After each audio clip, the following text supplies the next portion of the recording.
1936. Prisoner Yoshie Shiratori had had enough. He was forced to confess to a murder he did not commit, falsely imprisoned in Aomori Prison, beaten and tortured every night by prison guards, and, now worse, prosecutors were seeking the death penalty. In his mind, it was time to go, but Aomori Prison wasn't the easiest to escape. Regardless, Yoshie Shiratori had nothing to lose, and so at 5:30 a.m. he made his move. He knew there would be a 15-minute gap in the patrol time, as he had studied the guard's routine for months, and when the coast was clear, he pulled out a metal wire which he had smuggled in from the bathhouse and started to pick the lock. This was originally the metal support ring that was wrapped around the bathing buckets inmates used to wash themselves. His hands were stiff from the wintry cold, but after a few minutes of picking, he had success, and his cell door swung open. But he wasn't out of the woods yet, because there were more locked doors ahead. He knew he only had a few minutes left before the guards would return, and so he wasted no time attempting to pick his way through the remaining security doors. Now, fortunately for him, he was able to make it out of the facility, but the bad news was that he was only halfway to freedom. You see, he was still well within the search perimeter, which meant at any moment the alarm could go off and he'd still be caught. At 5:45 a.m., the guards returned, peering into his cell, and this is what they saw. Shiratori sound asleep in his futon bed. But of course, what they didn't realize was that they were looking at something else, a pile of loose floorboards underneath his duvet designed to trick them. It wasn't until the next morning that they finally discovered the truth and the alarm was sounded. But by then, Shiratori was long gone. Now, he had escaped, but if you've watched any of our previous videos, you'll know that things aren't always as they seem. In fact, for Yoshie Shiratori, aka the prison break magician, this was only the beginning. 3 days later, he was caught trying to steal supplies from a hospital, and just like that, he was back in the slammer. But this time, for his escape attempt, he was sentenced to life in prison. He would never be with his family again, his wife and his daughter, and all the months of planning had led to just 3 days of freedom. It now seemed he'd be locked up for a very long time. 6 years later, in 1942, in the midst of the Second World War, Shiratori found himself transferred to Akita Prison in Akita City. There, the guards treated him even worse than in Aomori. They had heard about Shiratori's previous escape and were determined to make an example out of him. They wanted to make sure he would never escape again. Along with the usual beatings, he was forced to partake in extreme manual labor, made to sleep on the hard concrete floor in the severe winter cold, and placed into solitary confinement for extended periods of time. Now, this was a specially made solitary confinement cell, which was very small and had a very high ceiling, with the walls covered with copper sheets so smooth that it was impossible to grip. In addition, there was almost no sunlight even in the daytime, with the only window light coming from a small sealed skylight high above. This was a room designed to keep escape artists from escaping, and if that wasn't enough, the guards also made sure that Shiratori was handcuffed at all times. Now, despite the constant abuse, one of the guards, Kobayashi, in fact the head guard, took pity on him. Kobayashi never laid a finger and even seemed to check up on him from time to time, concerned for his well-being. Perhaps this made life a little more bearable for Shiratori, and it might have even been what kept his will alive all the way to the night of June 15th.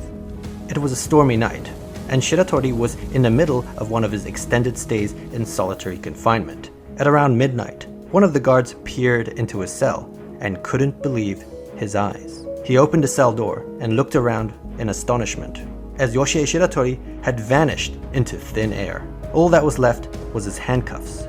So how did he do it?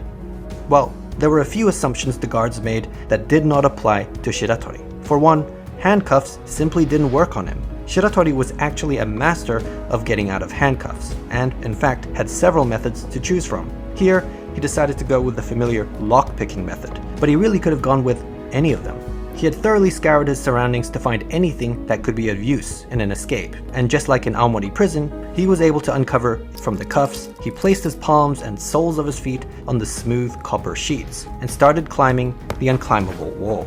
It turned out Shiratori was also an expert climber, with an uncanny ability to scale like a lizard. Once he reached the skylight above, he noticed that, yes, the window was sealed, but the wooden framing around it was starting to rot. And so thereafter, night after night, when the guards weren't looking, he'd climb the copper walls and loosen the framing, bit by bit. Afterwards, he'd climb back down and place the handcuffs back on, as to not rouse suspicion. After a couple months, the window finally came loose, and from there, it was just about choosing the right day. He waited until a particular stormy night, so the guards wouldn't hear the footsteps on the roof. And that was it. He had escaped from prison again. Now this time, he wouldn't be caught. Or at least, not in the way you'd expect. 3 months later, on September 18th, the head guard, Kobayashi, was at home when he heard a knock on the door.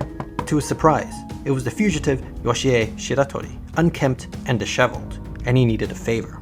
A stunned Kobayashi took him in and fed him, all the while listening to what he had to say. Shiratori explained that he didn't actually mind being in prison, and that the only reason he escaped twice now was due to the tremendous abuse he suffered at the hands of the sadistic guards. Kobayashi, however, was the only one who treated him with any amount of respect, and so he felt he owed it to him to let him in on his grand plan.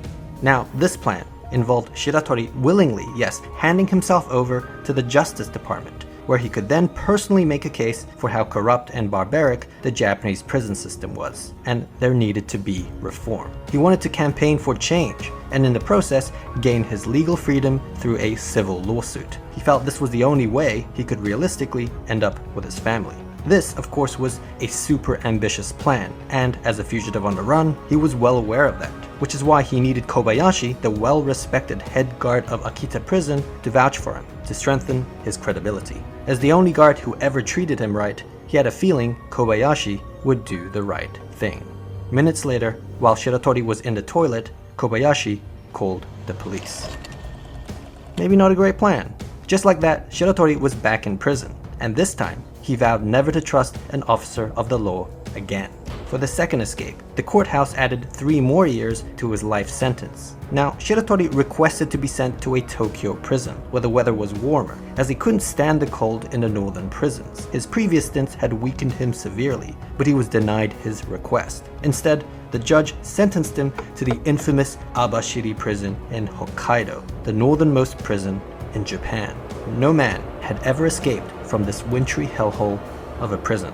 It was now 1943, and the cold was unbearable in Abashiri, as the temperature in the cells was below freezing point. Whenever inmates received their prison food, the miso soup and soy sauce would often freeze up. In this temperature, a handcuffed Shiratori was thrown into an open cell in summer clothing, and he immediately felt the paralyzing sting of cold air. Perhaps in a fit of desperation, he tried to force himself past the guards, but they were able to push him back and beat him down. An enraged and defiant Shiratori stood back up and vowed that he would escape from Abashiri prison, like he's always done, and that there was nothing they could do about it. In fact, he claimed there was little point even putting handcuffs on him, as he'd always find a way to break free. If not by lockpicking, then, well, this.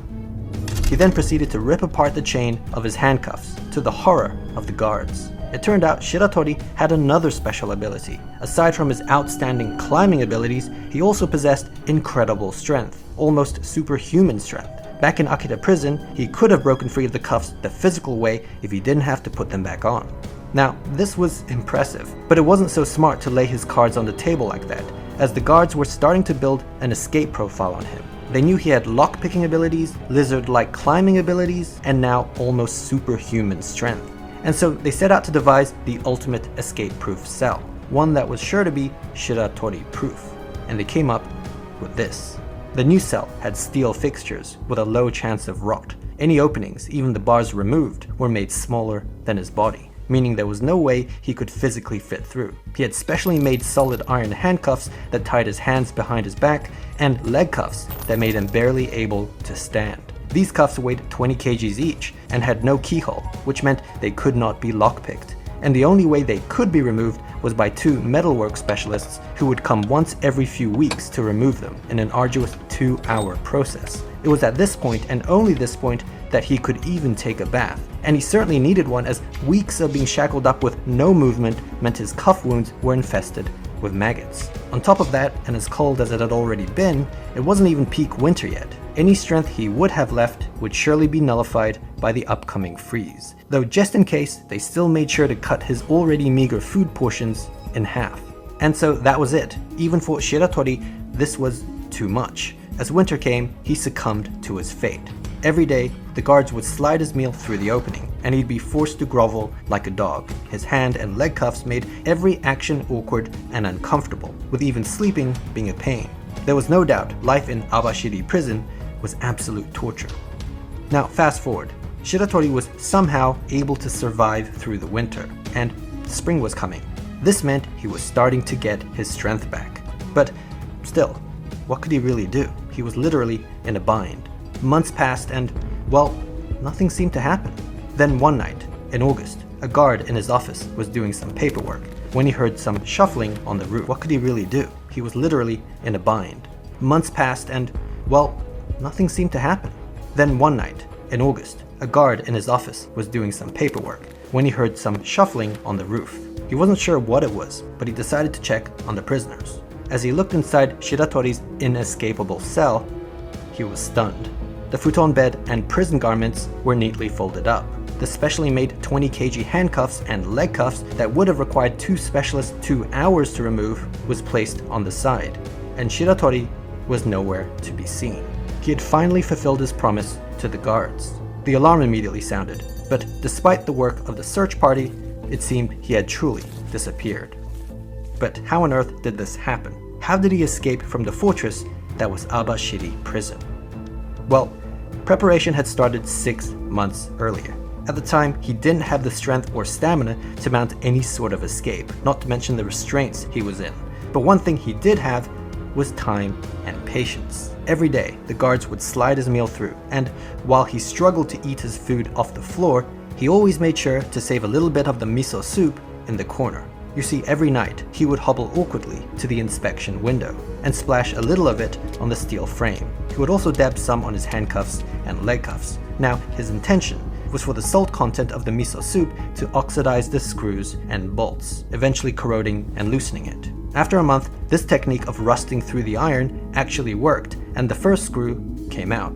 The next few months saw screws and bolts coming loose, assisted by the use of the first screw as a sort of screwdriver. By the end of spring, he was able to fully remove his handcuffs and leg cuffs, as well as the steel frame of the inspection window.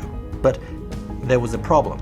The size of the opening was smaller than his body, which meant he couldn't fit through, a contingency thought out by the guards. What they didn't account for, though, was Shiratori's fourth ability, which involved being able to dislocate his joints at will. With this, he was now able to slide through the opening like a caterpillar. This repertoire of skills thus surely making him an honorary member of the X-Men. With that, he climbed through a broken window in the roof and vanished. Impressively, Shiratori had now escaped from 3 prisons, as well as being the only man to ever escape Abashiri prison. Now, good on him for escaping, but this was northern Hokkaido, and the only direction he could have gone to was the cold, snowy mountains. Actually, the prison guards felt that they had the last laugh, because if the cold didn't get him, the mountain bears certainly would. Despite this likelihood, there was one person who stayed hopeful, and that was Shiratori's wife. But she was still worried, because even if he was alive, she knew he wouldn't be able to make it back to his family, as the authorities would be constantly on his tail. Which is why she was desperately and secretly hoping that Japan would lose the war, as that would enable the US to take over the country, meaning everyone would likely forget about her husband. Of course, she kept this to herself, but then a year later, in August 1945, she got her wish.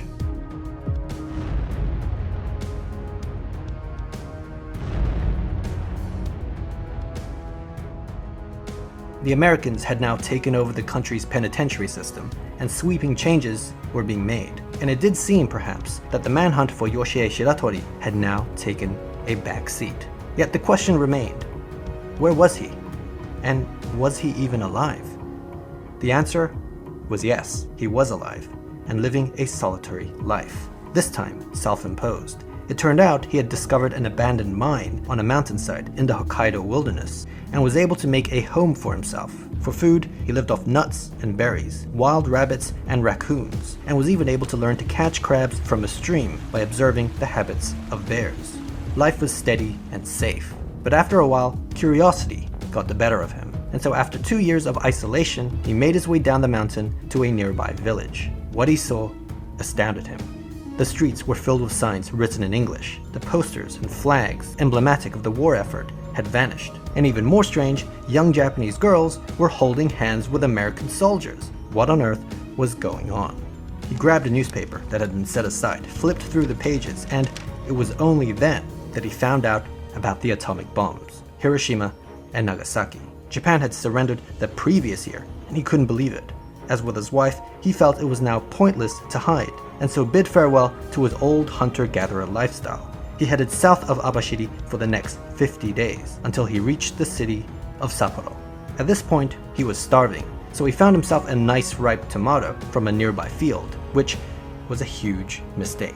A farmer had spotted him and mistook him for a well-known local thief, which led to a scuffle, resulting in the farmer's abdomen being pierced by a blade. Sadly, he bled out and died, but not before Shiratori was arrested for the crime. It wasn't long until police found out that they in fact had the infamous Yoshie Shiratori in their custody. For his multiple escapes and having now murdered the farmer, despite his claims of self-defense, he was sentenced to death by the district court of Sapporo. And in 1947, he was sent to Sapporo Prison to await execution. Now, to ensure he wouldn't escape this time while on death row, he was placed under 24-hour surveillance, with 6 armed guards personally assigned to his watch. As for the cell itself, it was upgraded further from the one in Abashiri prison, with reinforced doors, ceilings, bars, windows. In fact, any openings were made smaller than the size of his head, not just his body, learning from the Abashiri escape, as while he may be able to dislocate his joints, he certainly can't dislocate his skull. As long as his head can't fit, they were good. The 6 guards were so confident, in fact, that they didn't even bother cuffing him. Now, Shiratori was getting old, and the odds of escaping by this point were looking slim. As his execution loomed near, there was little he could really do, and the guards knew that. They could see the desperation on his face, looking up, searching for an escape plan that they knew would never come. Though still, just in case, they made sure to search his room every night while he was taking a bath in the bathhouse, inspecting the ceiling, skylight, and any other openings. A month passed, and winter was now coming, weakening him further, and the realization was starting to dawn on him. He grew increasingly despondent, staying in bed, refusing to wake up, despite the orders of the guards. This went on for a while until one morning, the guards had enough and entered the cell to discipline him. They flipped over the duvet, and he was gone. This was not possible. How did he do it this time? Going back to when he was first placed under 24-hour surveillance with the 6 armed guards personally assigned to his watch, he had in fact conditioned them to look up and keep up from the very start. Not just because his previous escape attempts involved climbing through skylight windows on ceilings, but also his suspicious yet, as it turned out, very intentional behavior of constantly looking up to figure out an escape plan. Little did they know, it was all an act, and that he already had one, but it would be taking place precisely where they weren't looking. You see, it turned out the authorities were so concerned with him escaping through a window or skylight that they neglected to reinforce the bottom. This ironically ended up being his easiest and simplest escape, because all he had to do was remove the bolted floorboards, which wasn't easy but he had experience, and using random cutlery and a miso soup bowl, dig his way to freedom. This took over a month, and he was able to hide his activities due to A, the guards not suspecting this approach, and B, the floorboard panels being put back in place every night after digging. The 6 guards thought they were keeping a good eye on him even at night, but with the hole consistently positioned underneath the futon and duvet, and it increasingly becoming the norm to refuse the orders of the guards to wake up, nothing seemed out of the ordinary. Placing a pile of loose floorboards underneath the duvet to trick them was also a callback to his first prison escape in Aomori. So he had now escaped from prison 4 times, and by this point, the story is starting to get ridiculous. In 1948, Shiratori was exhausted. He was in his 40s now, and this was a young man's game. One day, in the Kotoni neighborhood, still in Sapporo, as he stopped to rest, a policeman just happened to sit by his side for a smoke. He didn't know who Shiratori was, but he struck up a conversation with him. Shiratori, of course, was wary of his presence and tried to play it cool, all the while attempting to figure out a way to remove himself from the situation without being suspicious. Suddenly, the policeman did something unexpected, at least to him. He pulled out another cigarette and offered it to him. Shiratori was stunned. You see, cigarettes were expensive luxury items in Japan at the time, and the fact that someone offered it to him just out of the kindness of his heart brought tears to his eyes. Not to mention, all his life he had been abused and mistreated by officers of the law, with even the head guard Kobayashi turning his judgment.